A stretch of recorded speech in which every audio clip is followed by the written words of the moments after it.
Assalamualaikum warahmatullahi wabarakatuh. Waalaikumsalam warahmatullahi wabarakatuh. Alhamdulillah, alhamdulillahilladzi ja'ala al-Isra wal Mi'raj li nabiyyina Muhammadin khairil bariyah. ثم الحمد لله الذي جعل العلم أرفع الصفات الكمالية.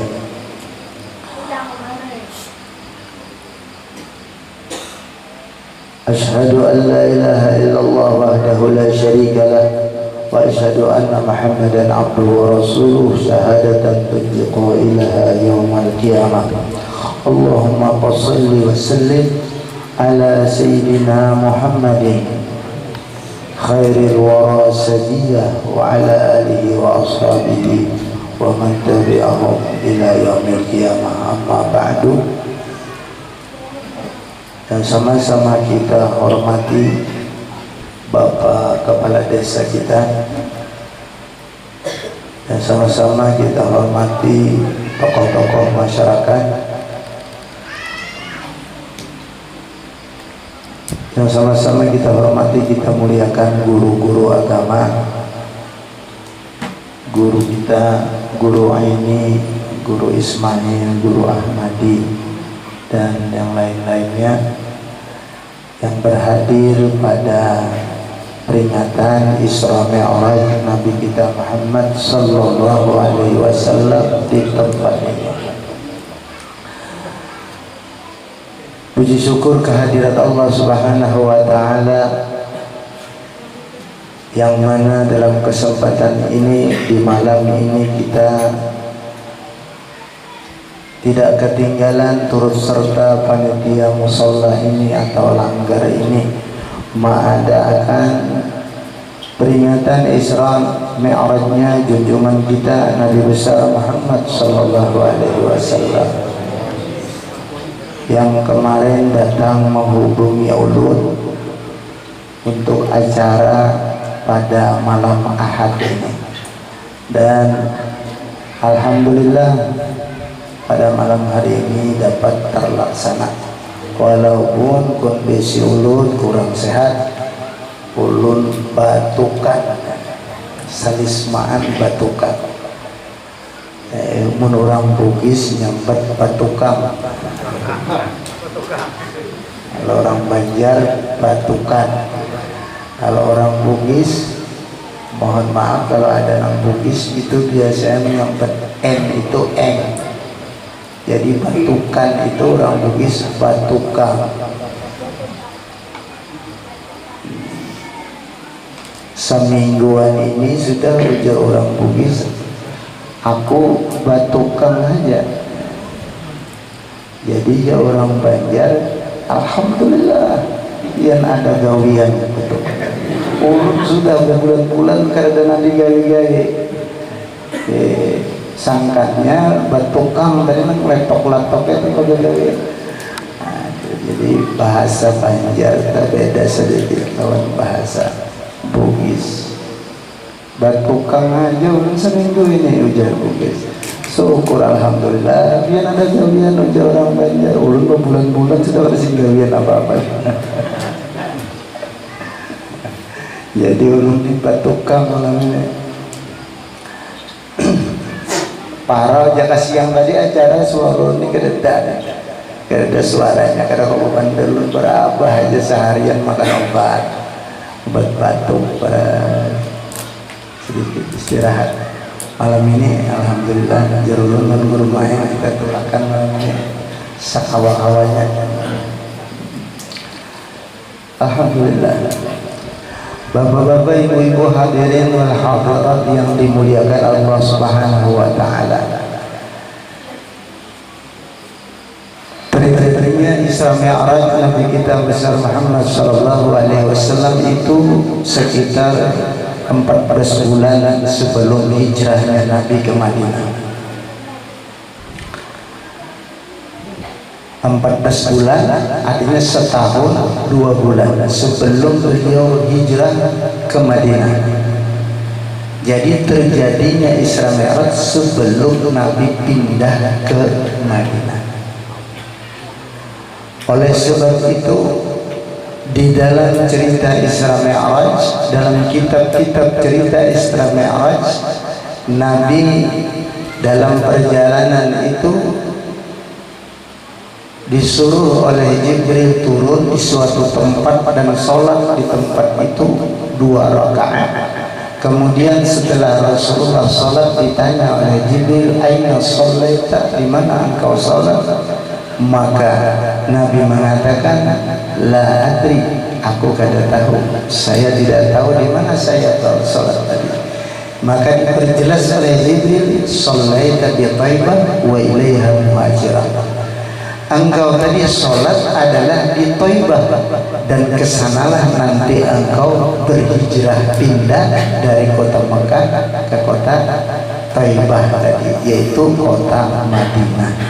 Jadi Madinah ini banyak namanya, ada Thaibah, Madinah juga, ada Yasrib, itu nama negeri Madinah juga.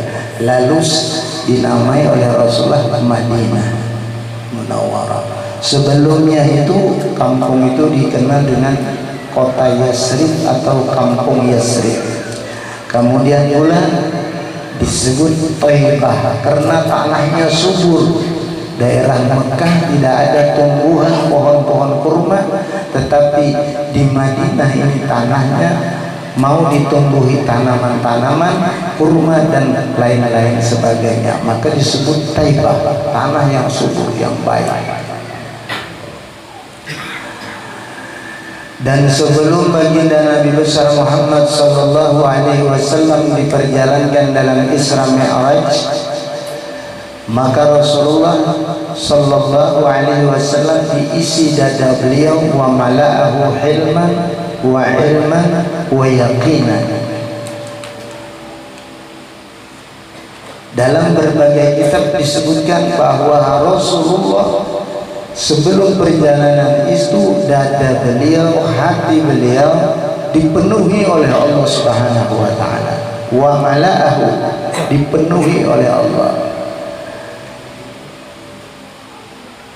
Apa isinya dada baginda Rasulullah, apa isinya hati Rasulullah untuk perjalanan yang sangat dahsyat ini, yaitu wa mala'ahu hilman wa ilman wa yaqinan. Hilim itu adalah mewakili sifat tasawuf, ilmu tasawuf. Hilim itu tidak mudah marah, tidak cepat marah, itu hilim. Itu sifat hati yang baik, sifat mahmudah di dalam hati, yaitu hilim, halim. Itu setengah daripada sifatnya Allah Subhanahu wa ta'ala, yaitu Allah bersifat halimun. Di samping Allah bersifat pengasih, penyayang, rahman, rahim, rauf, rahim, beliau juga bersifat halim. Halim ini tidak cepat Allah itu marah. Begitu banyak kemaksiatan yang dilakukan oleh manusia di muka bumi ini, begitu banyak penyembahan kepada Tuhan-Tuhan yang lain selain daripada Allah, begitu banyak mereka kesesatan-kesesatan di muka bumi ini, namun Allah tidak langsung marah kepada mereka. Itulah yang disebut halim. Allah tadi bersifat tidak mudah marah. Begitu juga baginda Muhammad sallallahu alaihi wasallam yang dipenuhi dengan sifat halim. Halim tidak mudah marah. Jadi halim ini adalah mewakili daripada ilmu tasawuf. Ilmu tasawuf itu adalah membicarakan tentang hati. Hati itu ada mempunyai sifat mazmumah, sifat tercela, sifat tidak baik seperti pemarah, jahat sangka, dan berbagai macam perbuatan dendam, dengki. Itu sifat hati yang mazmumah. Juga ada di dalam sifat hati itu hilim, tidak cepat marah, sabar, tahan, dia diuji dengan Allah Subhanahu wa taala, pemurah hatinya dan lain sebagainya, disebut sifat mahmudah. Sifat mahmudah dan sifat madmumah ini adalah dibicarakan di dalam ilmu tasawuf, namanya ilmu tasawuf. Jadi dada Rasulullah dipenuhi dengan ilmu tasawuf yang diwakili dengan sifat sebutannya hilim tadi. Jadi artinya Nabi disisi dengan ilmu tasawuf. Yang kedua, wa ilman, ilmu furu', ilmu fikih, hukum ruku, hukum wudu, hukum sembahyang, rukun haji, rukun puasa, rukun zakat, rukun sebagainya, syarat haji, syarat umrah, syarat puasa, syarat sembahyang, syarat wudu, nah dan seterusnya. Ini ilmu fikih. Wa yaqinan, yang ketiga isinya dada Rasulullah yakin, ini adalah mewakili ilmu tauhid. Jadi artinya apa? Rasulullah itu penuh dengan ilmu tauhid, yakin, ilmu tasawuf yang dikatakan tadi hilim, dan juga ilmu fikih yaitu ilman tadi. Ketiga-tiganya itu disebut ilmu fikih, ilmu tauhid, ilmu tasawuf. Inilah isinya dada dan hati Nabi Muhammad sallallahu alaihi wasallam, sehingga siap untuk melakukan perjalanan Isra, begitu pula Mi'rajnya. Tanpa ilmu pengetahuan, tanpa didasari dengan ilmu yang lengkap, maka perjalanan Isra Mi'raj itu tidak bisa dilewati oleh baginda Rasulullah sallallahu alaihi wasallam.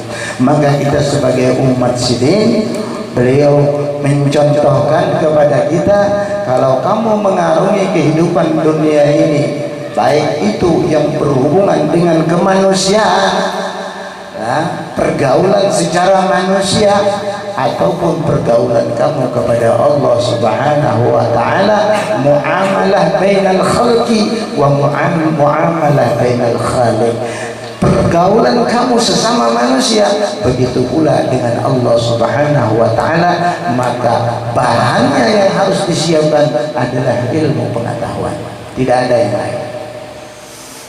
Maka kita bersyukur, alhamdulillah, di kampung kita tadi dikatakan pembakar, ada sudah majelis-majelis ilmu malam Jumat di Langgar, di musola apa namanya, Darul Aman. Nah, setiap habis maghrib pemaulidan dulu, baca kitab dulu. Dulunya diawali oleh guru Ismail Jerulun, adakan majelis di kampung situ. Di situ keluarga kita ada, di sanaknya ipar-iparan. Nah, terkumpul di situ. Boleh pulang guru Fakhri, nambah guru berdua bergabung. Isi majelis di situ, dan diisi ditambah lagi guru Fakhri tadi hari Senin lah, hari Senin sore ba'dal asar. Jadi kita luangkanlah waktu kita Bapak Ibu sekalian untuk thalabul ilmi.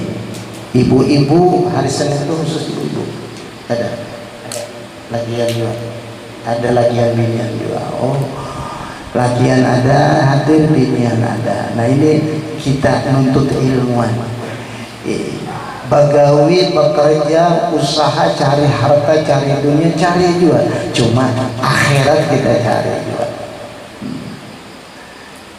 Kita bagi waktu. Hari asar tadi Senin, ya asar kita siapkan diri kita untuk hadir di majelis ilmu guru Fakhri. Malam Jumat hadir di pengajian di Langgar, itu juga dua kegiatan di musola itu. Kemudian dari guru Ismail ada lagi membuka setengah bulan sekali, malam Kamis di Langgar di Terang, RT berapa sih? Dusun RT 7, dusun 3 RT 7 di lokasi Kampung Terang. Nah, itu guru Main situ bagus musolanya guru Main, isi supaya kita menyebarkan ilmunya baginda Rasulullah Sallallahu Alaihi Wasallam. Alhamdulillah dengan adanya pondok pesantren, nah setiap hari Jumat ulun pengajian umum, laki-laki, perempuan, anak-anak boleh dibawa, yang sudah dewasa yang tidak sekolah pesantren silakan pengajian umum setiap hari Jumat ba'dal asar atau asaran, sembahyang asar berjamaah di sana bisa. Nah kemudian membaca wiridan amalan rotibul autos, baru membaca kitab Nasaihud Diniyah karangan Habib Abdullah Al-Haddad setiap hari Jumat ba'dal asar. Hari libur memang sudah hari Jumat itu. Mari kita gunakan waktu kita yang sedikit diberikan Allah Subhanahu wa taala ini untuk memperbanyak menuntut ilmu. Inilah bekal kita nantinya untuk ibadah kepada Allah, kesempurnaan ibadah kepada Allah, supaya rukun-rukun ibadah kita syarat-syaratnya lengkap. Begitu pula bicara tentang hati, ilmu tasawuf tadi, supaya kita bisa ikhlas, supaya kita bisa menghilangkan diri kita dari rasa dendam, rasa dengki kepada kawan-kawan kita. Begitu pula menghilangkan penyakit-penyakit ghibah dan sebagainya. Ilmu semuanya adalah berbekalan dengan ilmu pengetahuan. Alhamdulillah di kampung Kintab ini pesantrennya di Kintab kecil ada Habib Mustafa bin Ali Asgar, ada pesantrennya, bisa dipondokkan anak kita. Di Wadahulun di Al-Hashimiyah sudah pendahulunya, di sini pemulaan. Kemudian Habib Ibrahim di Intapura juga membangun pesantren, ada juga asrama pondokannya. Ini alhamdulillah kampung kita tumbuh kembang ilmu pengetahuan. Yang dulunya tidak ada pesantren, tidak ada majelis, tidak ada acara-acara kegiatan yang bagus, sekarang sudah bagus-bagus acara maulidannya, Isra Mi'rajnya. Dulu pemaulidan ini, tukang baca maulid ini di pesantren aja dulu, Al-Hashimiyah aja dulu ada, sehingga kemana aja sahabat hubungan Al-Hashimiyah kan. Jadi ke masjid Kintab kecil, ke masjid Kintab lama, ke masjid Kintab pura, ke langgar sini, ke langgar sini, ke langgar sini, ke musola sini, ke rumah sini. Pokoknya bila bulan puasa pondokan bergantung panci, gak ada makan di rumah, di asrama lagi dahulu. Wah ini banyak sudah pemaulidan banyak. Di sini ada grup maulid, alhamdulillah tumbuh. Dulu yang membawa maulid habis ini Abah Ulun sekitar tahun 85. Beliau pulang dari Sulu mengaji di Matapura, hadir di majelisnya Guru Zaini. Sahabat malam beberapa tahun, sekitar 7 tahun Abah Ulun diam di Matapura ngaji dengan Guru Seman Mulia dan ngaji di tempatnya Guru Zaini, ikut pembacaan maulid Habsyi di tempat Guru Zaini, membaca maulid azab dan baca burdah di tempat Guru Seman Mulia. Akhirnya begitu pulang ke Kintab, pulih ke Kintab ini, Sidin memulai membaca maulid Habsyi di sini dulu. Banyak nang Tuhan kita dahulu belajar bagaimana membaca. Kadang ada terbangan lagi, beterbang kada, balung lampu listrik belum masuk, mau hendak juga menyetrum aki bahari itu, menyatakan merah dan pemaulitan tuh drop akinya tuh, penyanyarin bagaimana urat gulu jadi, bakal kancangan jadi. Itu bahari almarhum Abah Ulun Habib Harun pemulaan mulai baca maulid. Ulun masih sekolah lagi tahun 85 itu sudah mulai ada dibaca maulid habis ini, tapi kada ada terbang, kada ada mek kan ini tadi seadanya aja, ada berterbangan. Nah lalu dibangun pesantren, nah mulailah ilmu berada, mulai ilmu itu. Nah kemudian berangkatan tamatan sekolah ke Darussalam, sambungannya Bulik Darussalam, ke kampung-kampung Guru Udin kampung, Majar Guru Udin Muhara, Majar di Muhara, tamatan di Al-Hashimiyah. Dengan adanya ilmu itu, nah Guru Ma'in, Guru Ahmadi di pesantren Al-Hashimiyah berangkat ke Hadramaut, meneruskan ke Hadramaut. Buliknya alhamdulillah berkah ilmu. Jadi kampung itu bisa hidup ilmu agama kalau orangnya mau menuntut ilmu. Sehingga Rasulullah merintahkan utlubul ilma walau bisin, tuntut ilmu walaupun ke Cina sana. Padahal dulu Cina itu sangat jauh dengan Madinah, karena Nabi berbicara ini di Madinah dan menyebut Cina. Cina dengan Madinah itu jauh sekali. Perjalanan penerbangannya kurang lebih dari Indonesia 10 jam baru bisa nyampe Madinah dari penerbangan Cina sama Indonesia.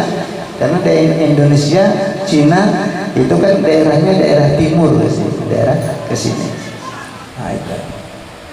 Hadis Nabi utlubul ilma walau bisin, tuntut ilmu walau sejauh apapun. Kenapa? Karena ilmulah yang diwariskan baginda Rasulullah sallallahu alaihi wasallam. Al ilmu mirasul anbiya, bermula ilmu adalah warisan para nabi. Nabi-nabi hanya mewariskan ilmu, tidak mewariskan harta benda dunia, tidak. Dulu beberapa tahun yang lalu Habib Umar Angsana, pembakal Angsana, Umar Al-Idrus di Angsana. Nah, dulu bila ada acara Isra Mi'raj, ulun dipanggil ke sana. Maulidan dipanggil. Kadang-kadang dengan maulid terbang-terbangnya diangkut ke Angsana. Tahun-tahun setiap ada acara Sungai Danau kemana-mana, di Kintab ini diundangi ke sana. Lalu Habib Umar musyawarah, Habib kayak apa Habib supaya di Angsana ini bisa juga kayak di Pasir Putih, artinya ada pesantren, ada hubungan terbang maulidannya juga, ada guru-guru yang bisa diambil ceramah-ceramah ke kampung-kampung yang lain. Bagaimana caranya supaya Angsana bisa juga seperti Kintab Pasir Putih? Nah, Jarulun musyawarahnya, wahai pembakal Umar, al-atas al-Idrus, pembakalnya Habib juga, karena Angsana itu kampung Habib memang. Al-Idrus di situ ada makam Syarif Ali. Syarif Ali itu adalah tetuhanya Al-Idrus di daerah Batu Licin, Kota Baru, Angsana. Itu pasti kalanya Al-Idrus pasti dari Syarif Ali. Jadi Jarulun, wahai Habib Umar, kalau ente, kalau antum ingin kampung antum hidup ilmu pengetahuan, membangun pesantren bisa, ada majelis-majelis ilmu bisa berkembang, ambillah putra-putra daerah kamu, orang Angsana atau orang Batu Licin, kulawarga ikam, ambil pemuda-pemudanya, sekolahkan, masukkan ke pondok, masukkan ke Darussalam kan. Kalau tidak bisa yang keluar, masukkan ke Jawa kan, di pondok-pondok Habib Lutfi, Habib Taufik, ya, Habib Ahmad Segar, Habib Muhammad Ba'bud, Malang, Lawang, Darul Hadis Malang, Habib Abdul Qadir di Malang, itu di Lawang Habib Muhammad Ba'bud Darul Nasyi'in, di Bangil Darul Lugah wa Da'wah Raji Habib Hasan Baharun. Di Bangilnya lagi ada Darul Ihya Habib Ahmad Segar. Atau di Pasuruan, banyak pondok-pondok pesantren para habaib. Sekolahkan, kirim pemuda-pemuda orang kampung ini tadi untuk thalabul ilm. Nanti setelah mereka 10 tahun berangkat menuntut ilmu, balik ke kampungnya, pasti balik ke rumahnya, pasti balik ke kampung halamannya, pasti akan timbul nanti ilmu pengetahuan. Ada yang berinisiatif buka majelis, ada yang berinisiatif bangun pondok, ada yang berpikir nanti buka acara kegiatan-kegiatan agama. Akhirnya Habib Umar memilih beberapa orang keponakannya, anaknya Habib Sulaiman, anaknya Habib Gedri Al-Idrus, anaknya saudaranya, dikirim ke pondok pesantrennya Habib Hasan Ismail Al-Muhdor di Keraksan, daerah Jawa. Beliau Habib Hasan Ismail Al-Muhdor du'ah ula murid pertama, golongan pertama daripada muridnya Al-Habib Umar bin Hafiz Darul Mustafa. Sebelum dibangun Darul Mustafa, belum ada pondok pesantren Darul Mustafa, yang belajar itu diantaranya ya Habib Hasan Ismail Al-Muhdor, Habib Jindan Jakarta, Habib Mundir Jakarta, Habib Hedra amanah astagfirullahaladzim, Habib Hedra gurunya Habib Ibrahim sama Habib Mustafa di mana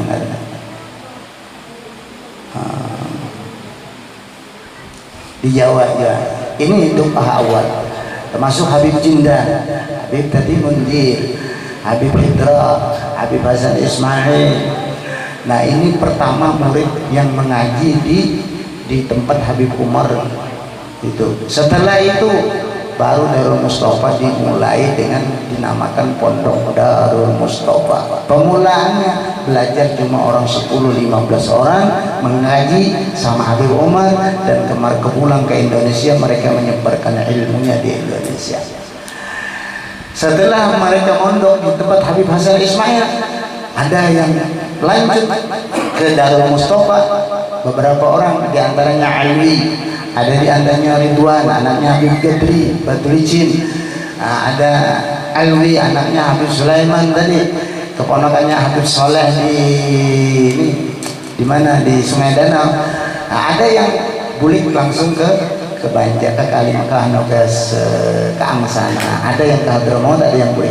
Yang bulik ini pun sudah bisa mengajar, sudah beberapa tahun di pondok. Yang bulik dari Hadramaut juga membuka ilmu pengetahuan pengajian pondok pesantren. Ada Darul Hadid di sana, ada pondok pesantren di mana namanya, di Batu Licin. Itulah caranya kita membangun ilmu pengetahuan. Jadi harus mengirim putra-putra daerah. Kita kirim guru Ismail bulik jadi guru, kita guru Ahmadi bulik di kampung jadi guru, ya kan? Kita kirim guru Fahri dulu ke Hadramaut, buliknya kalau mengajar. Kita kirim Habib Ibrahim, Habib Mustafa, dikirim buliknya ngajar. Begitu di pondok. Dikirim Habib Novel hanya bulik, nah buliknya ngajar. Insya Allah Habib Novel. Jadi cara kita menghidupkan kampung tidak ada lain dengan ilmu pengetahuan. Kalau bidang keagamaannya anak dimajukan, ada mau harus kita bikin sendiri, pencetak kader-kader, pengkaderan. Jadi ini ulun mengambil pelajaran dari orang Matapura. Di Matapura dulu Kashful Anwar bin Haji Ismail itu adalah mujaddid pondok pesantren Darussalam, membesarkan Darussalam, karena Darussalam itu dibangun bukan oleh guru Kashful Anwar, tapi sebelumnya, generasi yang sebelumnya. Cuman Kashful Anwar ini yang memperbesar Darussalam Martapura.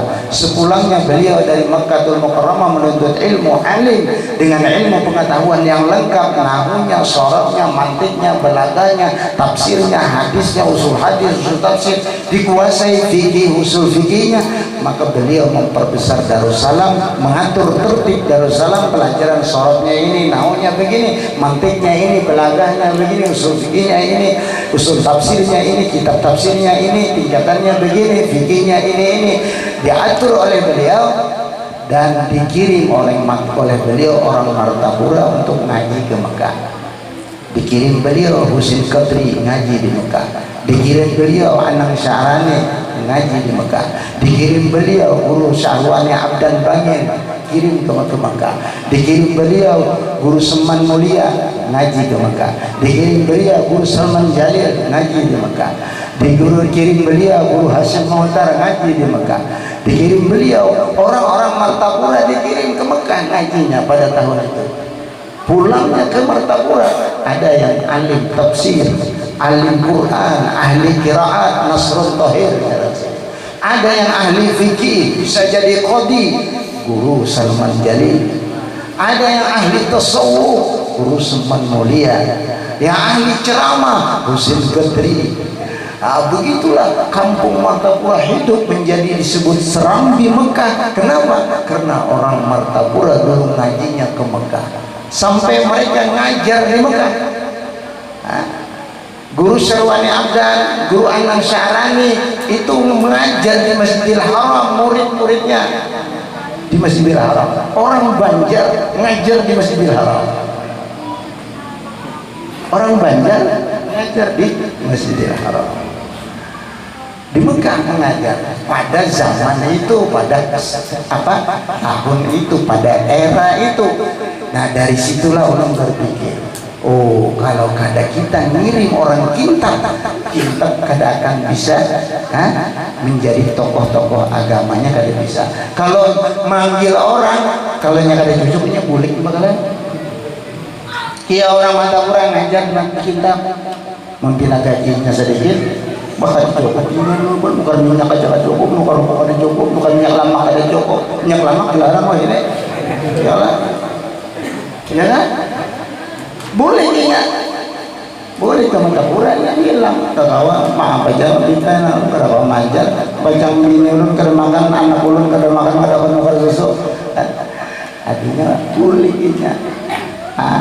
Atau kita tak kawin kan orang Kintab sini perpisahan boleh ingat, perpisahan boleh ke Mahkamah Kintab. Jadi kalau kita jemput orang luar ya bisa boleh. Tapi kalau orang Kintabnya kemana? Nggak boleh ke rumah ini. Biar gajinya 300 sebulan, kadang bawa ya kan? Kalau di pesantren itu Guru Ahmad di kemana? Nggak boleh. Dasar orang kampung sini. Guru Pahri kemana? Nggak buka. Abahnya di sini, adingnya di sananya. Mau tidak mau pasti membangun kampung ini. Kampungku harus makmur ilmunya. Keluargaku harus tahu hukum Islam yang baik. Guru Ismail ada kemanakannya, ada adingnya, ada iparnya. Belajar agama. Sedikit banyaknya pasti keluarganya ngumpuli. Guru Pahri. Nah bapak-bapak, kalau guru Guru Pahri. Guru Pahri itu masih ada kalau pembakar Tuhan. Nah Pahri Anwar ini kan udah sepupu lawan anak pembakar anak. Nah pada mungkin kita didukung oleh keluarga. Masa keluarga ada dukung? Itu pasti sudah itu. Itu politiknya. Jadi politik ulun itu kayak itu menyatakan bahari guru. Ada kita belajar dengan guru terdahulu di Martapura. Kenapa Martapura disebut Serambi Mekah? Karena Martapura mengirim beberapa orang ke Mekah. Nah sekarang kita kirim Kintab Hadramaut, terus kirim terus Hadramaut, karena Kintab jadi Serambi Hadramaut. Nah ya, jadi nambah duit kumpulkan duit. Anak seorang kada kau sekolah, anak orang sekolah kan kada bapak, anak angkat caranya anak asuh katanya. Kita kan dibiayai, ada yang dibiayai pemerintah kemarin, beberapa orang berangkat dengan biaya pemerintah untuk thalabul ilmi sana. Begitu sudah dilanjutkan lagi dengan keluarga, bertapungan sedikit-sedikit seorang, nah memberi menyumbangi keluarganya kan suku kemana kan bisa. Kalau ada duit, kumpulkan duit, bari dukung. Bilanya boleh, insya Allah ilmunya akan dikembangkan. Karena orang menuntut ilmu itu dikatakan oleh Allah, wa takum minkum ta'ifatun liyatafaqahu fid-din wa liyundiru qaumahum idza raja'u ilaihim la'allahum yarji'un. Hendaklah di kampung itu, di daerah itu ada sekelompok orang yang pergi menuntut ilmu ke tempat yang jauh, dan nanti apabila sepulangnya mereka dari nuntut ilmu, mereka akan nyampaikan ilmunya kepada keluarganya. Dia berikan nasihat, berikan ancaman, kalau kamu tidak sholat begini, kalau kamu tidak melaksanakannya ini, kamu begini, kamu kalau ini kamu akan begini hasilnya, kamu pahalanya seperti ini. Akan sampai nasihat ke telinga keluarganya, lingkungannya, jirannya, tetangganya, dengan ilmu-ilmu yang mereka dapatkan di daerah mereka menuntut ilmu. Jadi ilmu pengetahuan itu bahan kita untuk mendekatkan diri kepada Allah Subhanahu wa Ta'ala, sebagaimana Rasulullah Isra Mi'raj dekat kepada Allah karena di dirinya dulu dipenuhi dengan ilman wa yaqinan, dengan ilmu pengetahuan. Jadi mari kita makmurkan majelis ilmu. Mari kita majlis pegang setiap hari Jumat, kita peraikan waktu kita, kosongkan waktu kita, ngaji kita setiap asar, berkumpul di pesantren Al-Hashimiyah, sholat asar berjamaah di sana, baca wiridan, baca amalan. Nah, insya Allah kita menjadi orang-orang yang beruntung. Malam Jumat di Darul Ihsan, Darul Aman, Darul Aman. Nah, baca salawat kepada Rasulullah, baca kitab, dengarkan ilmu, sebiji dua biji kita dapatkan ilmu. Sekali kita duduk, nanti sebulan, 2 bulan, setahun, 2 tahun akan banyak ilmu yang kita dapatkan untuk melengkapi perjalanan hidup kita menuju akhirat itu. Nah, sebaik-baik bekal kita ke akhirat adalah ketakwaan kepada Allah Subhanahu wa taala wa tazawwadu fa inna khairaz zadi taqwa. Berbekallah kalian, sebaik-baik perbekalan itu adalah ketakwaan kepada Allah Subhanahu wa taala. Ketakwaan kepada Allah tidak bisa dikerjakan tanpa adanya ilmu pengetahuan. Maka gunakanlah waktu yang ada, yang singkat ini, yang tersisa ini, untuk banyak kita hadir di majelis ilmu tadi. Di Teran ada, di sini ada, ke sana ada. Kumpul berataan kita sama-sama sekampungan, sekintapan, sepasir putihan, kita sama-sama mengkaji ilmunya, menuntut ilmunya baginda Nabi Muhammad sallallahu alaihi wasallam. Hilangkan perbedaan, carilah persamaan. Jangan kita beda-bedakan kampung anu, desa anu, RT anu, jangan. Tapi kita cari persamaan, kita sesama muslim, kita sesama mukmin, sesama nabi kita Nabi Muhammad. Warisan kita adalah ilmu Rasulullah. Al ilmu dhalatul muslim mukmin. Ilmu adalah benda hilang milik orang beriman. Fahainama wajadu akhadhu. Dimanapun mereka dapatkan, diambil. Baik itu ada di pesantren Al-Hashimiyah, diambil. Di Langgar Darul Aman, diambil. Di desa ini, di kampung ini, di langgar ini, masjid ini, diambil. Karena ilmu adalah milik kita orang beriman. Kita gunakan waktu untuk menuntut ilmu dan beribadah. Ini aja sanggup kita mati. Ilmu dan amanah. Kita kadang membawa rumah, kita tidak membawa kebun, tidak membawa harta benda. Seluas apapun milik kita, tanah kita, harta kita, rumah kita, semewah apapun mobil kita, ditinggal.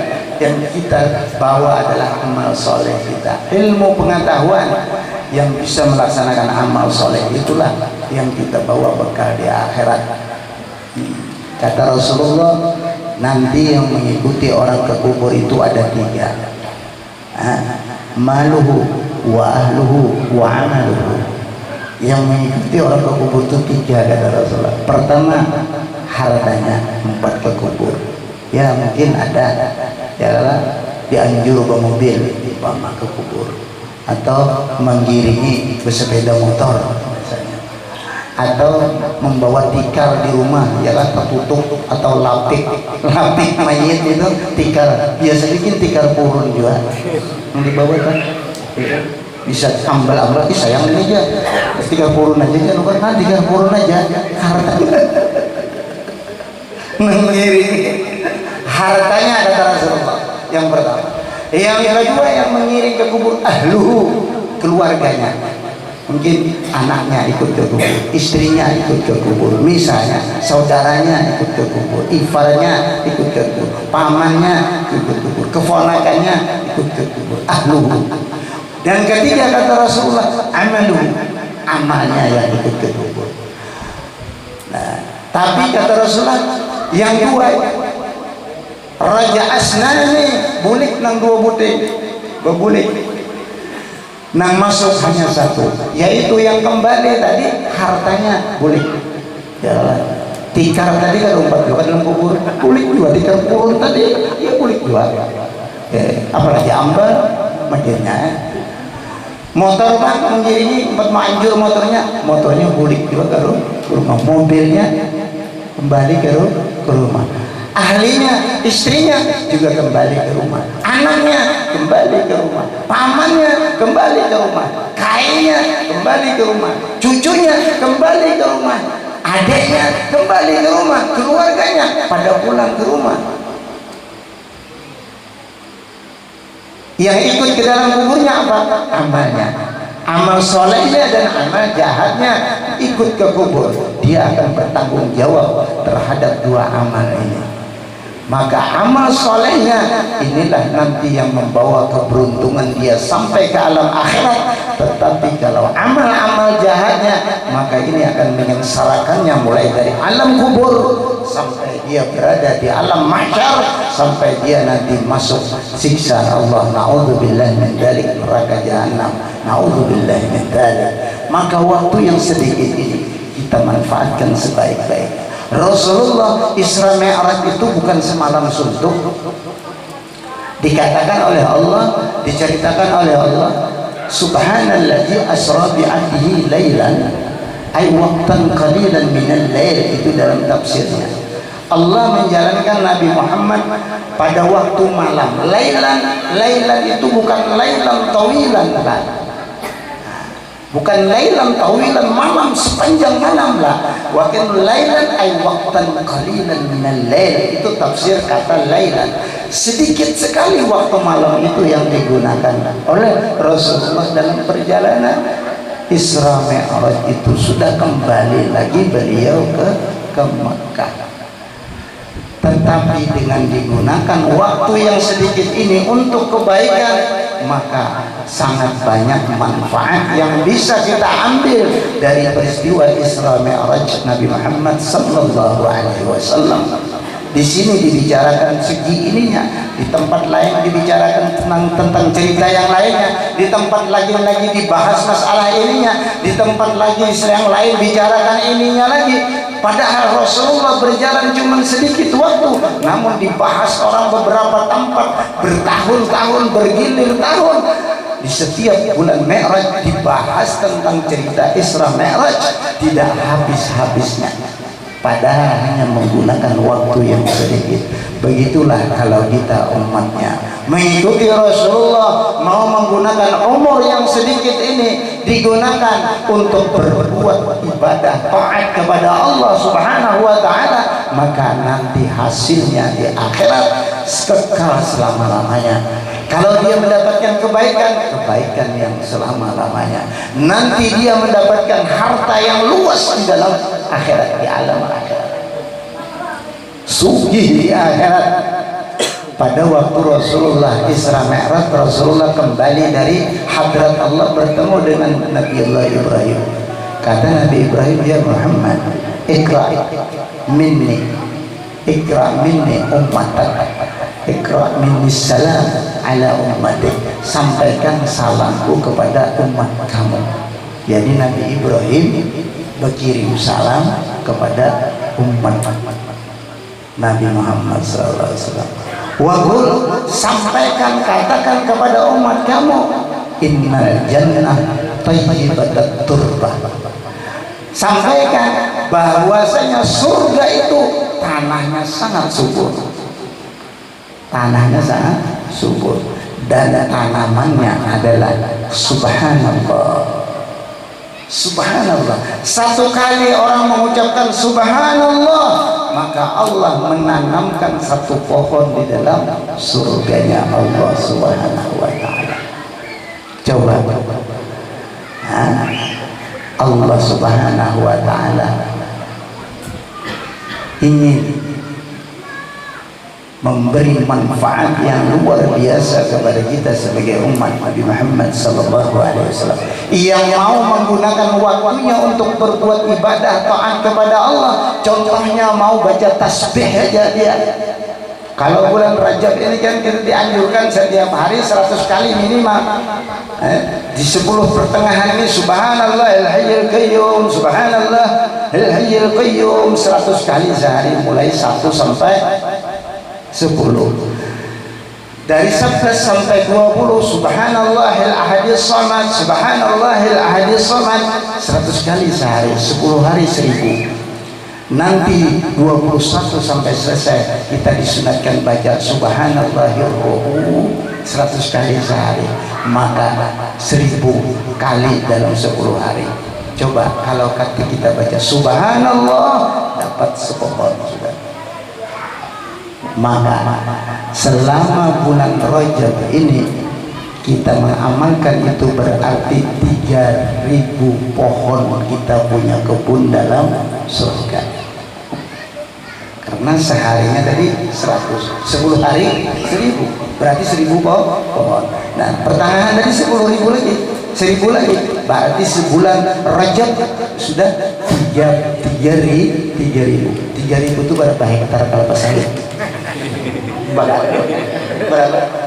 Hah? 130 hektar. Berarti 3.000 itu berapa? Cek kalkulator.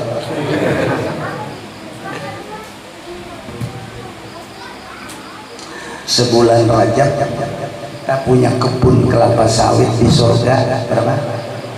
23 hektar, satu blok, hampir satu blok. Satu bloknya berapa? 35 hektar kan? Nah 3 tahun 35 hektar terus blok ini 23, hampir satu blok. Itu cuma ngamalkan amalan bulan Rajab. Subhanallah. Apalagi kita sholat 5 waktu, makanya wirid kita 5 waktu. Setiap sembahyang kita baca subhanallah, subhanallah, subhanallah, subhanallah, subhanallah 33 kali. Alhamdulillah, alhamdulillah, alhamdulillah 33 kali. Allahu akbar, Allahu akbar, Allahu akbar 33 kali. Ada mengatakan 34 kali, jadinya jumlahnya 100. Ada yang mengatakan 33, penutupnya la ilaha illallah wa la syarikalah, sehingga jumlahnya 100. Itu wiridan kita sembahyang. Jadi kalau orang muslim ini sholat 5 waktu, digunakannya cuman waktunya 5 menit, baca wiridan subhanallah, subhanallah, subhanallah setiap waktunya 33 kali, berarti dia sudah dapat 33 pohon setiap sembahyang. 5 waktu, pijik kalkulator, 5 kali 33 aja dulu kita bisa 133. Hah? 165 5 kali sembahyang kita punya kelapa sawit di berapa tuh? Sehektar lebih sudah, 165. Tadi sehektarnya cuma 135. Sekarang 5 waktu kita sholat, kita sudah dapat 165 pohon dalam surga. Kalau kita sembahyang 5 waktu, subhanallah, subhanallah, subhanallah 33. Enak, zuhur 33 lagi, asar 33 lagi, maghrib 33 lagi, 5 isya 30. Berarti kita 5 waktu 165 punya kebun di dalam surga. Tacapat kebun di surga pada kebun di sini. Tacapat kebun di surga pada kebun di sini. Di sini siapa yang kawan menanam 165 sehari? Siapa kawan? Buruh kayak apa? Tenaga apa kira-kira? Tenaga kayak apa? Kawan menabung lubang 165 lubang sehari. Kawan kan? Ada kawan. Kecuali ekskavator lain pula manual. Kawan kan? Ada kawan. Tapi Allah Maha Suci. Ditanamkan setiap tasbih sepohon dalam surga. Itu dipesani Rasulullah oleh Nabi Ibrahim.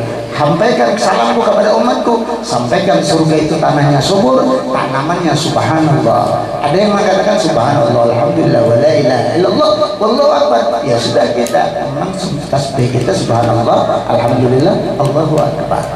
Tidak lepas 165 sehari kali sebulan, 30 hari sembahyang, 4.950 sebulan kali setahun,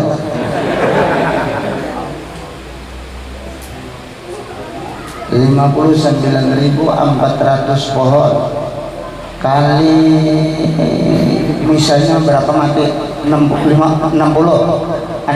tak potong 15 tahun balik berapa 45 kali 45. Nah, 2.673 pohon, berapa ribu hektar? Ayo, biar sugihnya itu umur 60 tahun sembahyang 5 waktu dibaca. Kalau mau gunakan waktu, maka dia akan untung luar biasa di akhirat.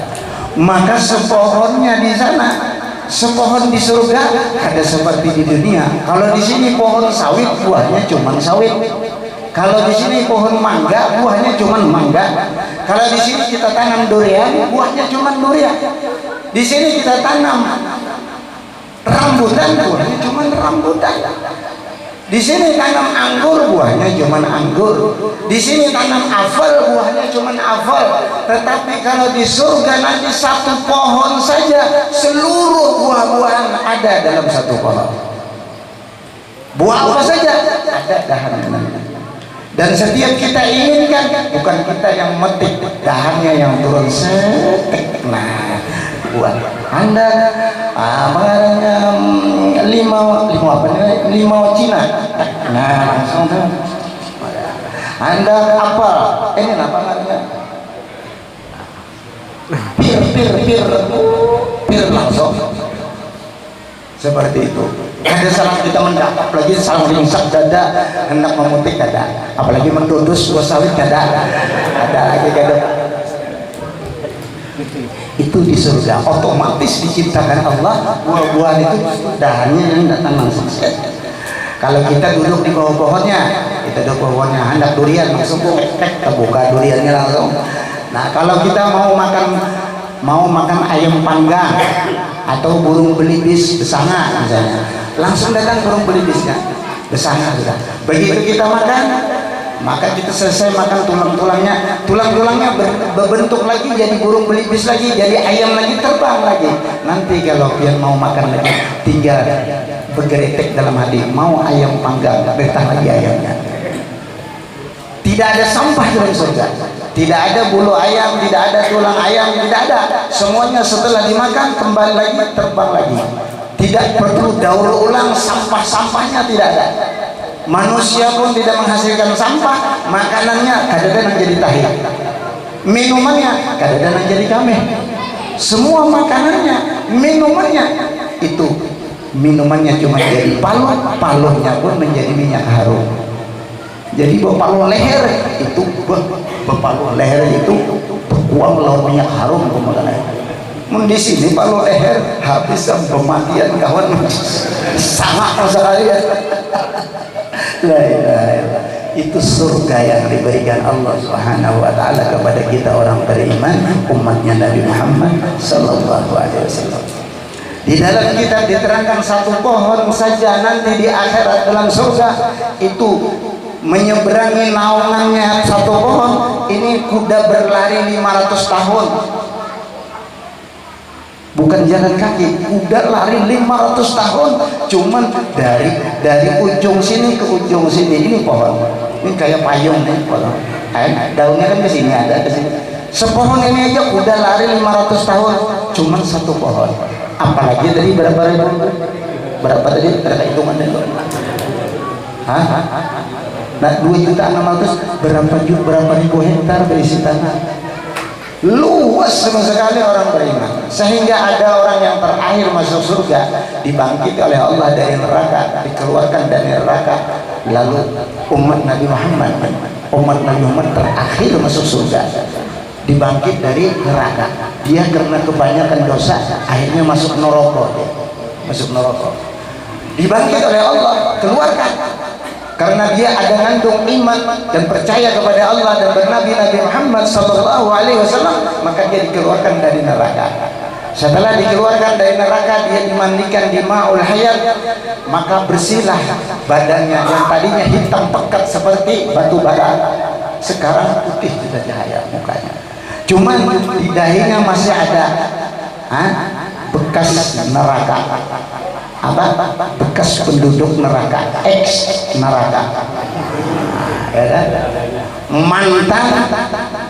mantan apa? Hah? Kenapa? Mantan apa? Mantan pidana kan? Mantan narapidana, betulnya di sana ex neraka. Ini orang bekas keluar di neraka. Ya Allah, ulun supan mana masuk ke surga bertulisan supan ulun koler supan mana pun ada tulisannya. Malu saya ini nanti ketemu dengan orang-orang surga tulisannya ex neraka. Oh, ini bekas keluaran di penjara ini. Akhirnya dihapus oleh Allah Subhanahu wa taala, hilang, tidak ada lagi. Maka kata Allah, wahai fulan, kamu silahkan masuk surga. Ada surga disediakan untuk kamu. Kamu yang terakhir, kamu cari tempat kamu ada di surga. Berjalan lagi mencari tempat itu. Setelah itu dia melihat, oh di sini surga Guru Ismail, di sini surga Guru Ahmad, di sini surga Pembakar, di sini surga Guru Aini. Akhirnya lapor kepada Allah, ya Allah, tidak ada tempat di dalam surga melainkan semua tulisannya ada nama-nama pemiliknya. Tidak ada satupun surga yang kosong, yang tanpa nama. Semua ada patok-patoknya. Tidak ada lagi tanah kosong di pasir putih. Ada terus ampunnya. Lapor kepada Allah. Kata Allah, ada masih. Coba kamu jalan lagi, ulangi lagi, jalani lagi surga itu, kamu jalan lagi, kamu akan temukan tempat yang kosong. Dia berjalan lagi keliling, lihat lagi si fulan,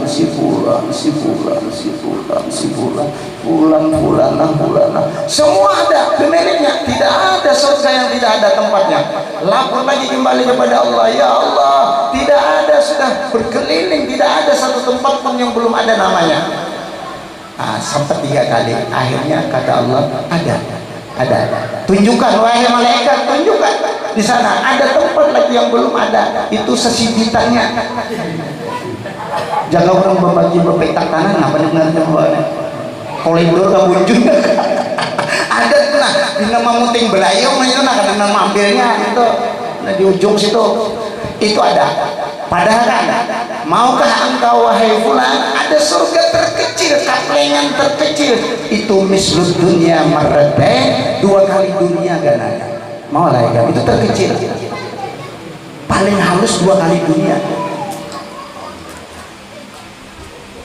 Mislud dunia, ini ada di dalam hadis Riyadhus Shalihin, hadis sahih, bukan hadis riwayat dhaif. Di Riyadhus Shalihin ada cerita tentang surga 2 kali dunia.